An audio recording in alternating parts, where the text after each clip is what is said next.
pohištvena zbirka gradu Ravne postala bogatejša za nekaj dragocenih pohištvenih kosov, ki smo jih ob posredovanju gospe Margarete Jukić dobili v dar od družine Pistotnik.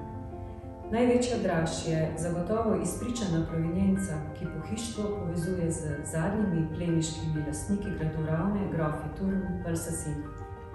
Osrednji simbolni element novih pridobitev v zbirki je pisalna miza v neorenesančnem slogu, ki je bila pred začetkom druge svetovne vojne v lasti grofa Douglasa Turna.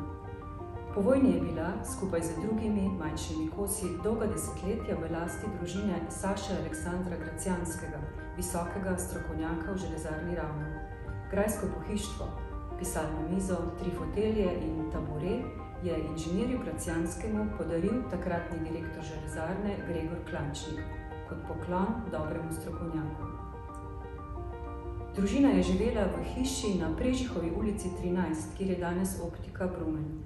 Po poroki z Angelo, Bono Pistotnik, se je preselil na Faro 25 v Špetičevo hišo.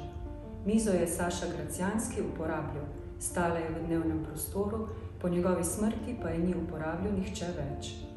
Po pričevanju gospe Jukić so jo zaradi njene častitljivosti in pomembnosti vsi občudovali, a miza je bila še samo za okras in odlaganje spominkov.